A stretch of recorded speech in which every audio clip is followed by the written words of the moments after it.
Have you heard about the Genesis mission that was just signed off on?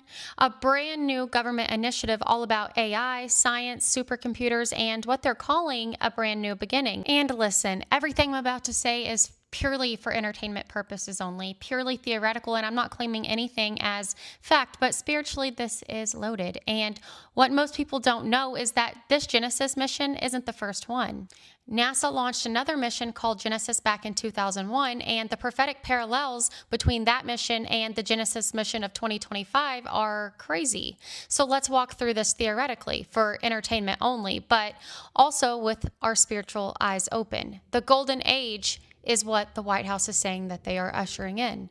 The White House has said that this initiative will help bring in a golden age of discovery. And that phrase gets thrown around all the time like it's a good thing. But spiritually speaking, the last golden age was the days of Noah, the most corrupted era in human history. So what a perfect phrase to pair with a mission literally named Genesis, announcing a new beginning, a new era, a new age for humanity. Again, all theoretical, but spiritually, the symbolism is screaming. I don't feel that you really need me to tell you this, but the name alone is a red flag. Genesis means beginning, creation, origins, the fall, the first rebellion, the first time humanity attempted to reach heaven through its own technology, the Tower of Babel. So when a government rolls out a huge AI initiative and names it Genesis, the question becomes, what beginning are they trying to recreate here? Because biblically, there are only two Genesis moments: God's creation and man's rebellion.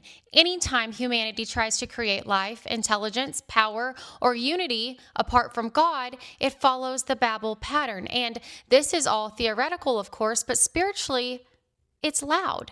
The Tower of Babel parallels are strong. Genesis 11:4, let us build a city and a tower whose top reaches to heaven. Let us make a name for ourselves. In Babel, power was centralized. Language was unified. Technology was unified. A global system was forming. Humanity wanted independence from God. Now, look at the Genesis mission of 2025. Theoretically speaking, the goal is to create a centralized super intelligence, unified data, unified systems, unified national labs, integrated global research, everything knitted together. In prophecy language, that sounds exactly like the return of Babel. And what did God say at Babel? Nothing they imagine will be impossible for them. What do we hear about AI today? AI will solve everything. AI will unlock anything. AI will make the impossible possible. The spirit of Babel rising again. And you guys know how I feel. I don't think AI is inherently evil on its own. I think it's a tool that will absolutely be used for evil. And in Daniel's prophecy, knowledge will explode.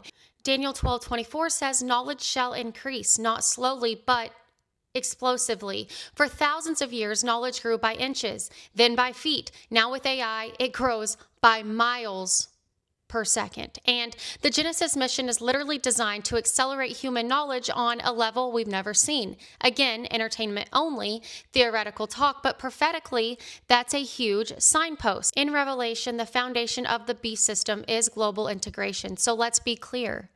The Genesis mission is not a weapon. It's not a chip. It is not the mark. But in a theoretical, entertainment-only sense, it is the kind of infrastructure Revelation describes.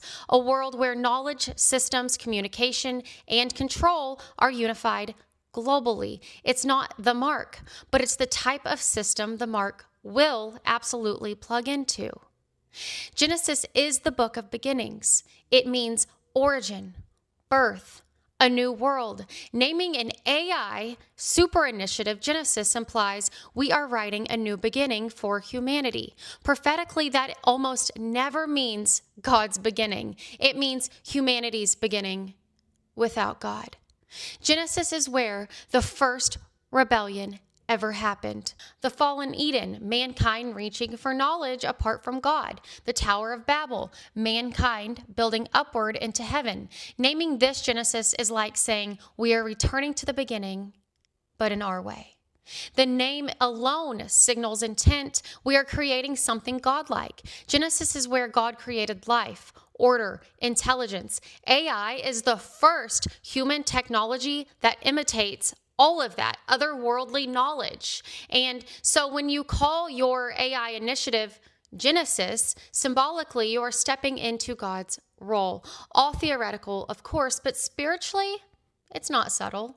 In Genesis 6, the days of Noah, forbidden knowledge returns. Genesis 6 was when the sons of God interacted with humans, forbidden knowledge was given, corruption spread so fast that God had to send the flood. Jesus said, as it was in the days of Noah, and knowledge exploding is a part of that pattern.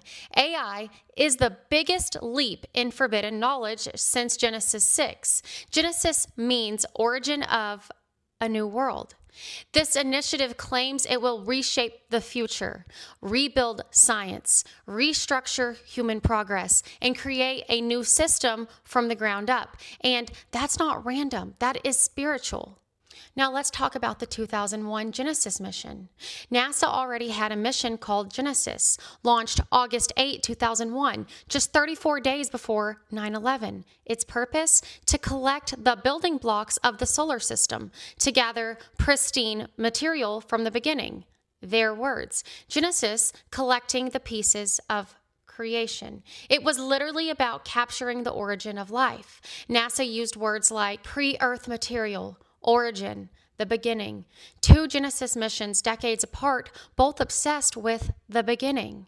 The capsule crashed in 2004 from this mission. It hit the Utah desert at 193 miles per hour. Spiritually, many said it felt like God interrupting mankind's attempt to reach into the heavens. Or who knows if it ever even happened like that. But just like Babel, the symbolism matches the 2025 Genesis mission. 2001 Genesis reaching into heaven for creation. 2025 Genesis reaching into AI for recreation. Material creation versus digital creation. Two bookends in a prophetic storyline. The timing was prophetic. It literally launched right before 9/11, returned right before the anniversary of 9/11, bookending a world-changing moment. Now another Genesis mission emerges at another world-changing time, another world-changing moment. There are no coincidences. Everything happening in this world is spiritual.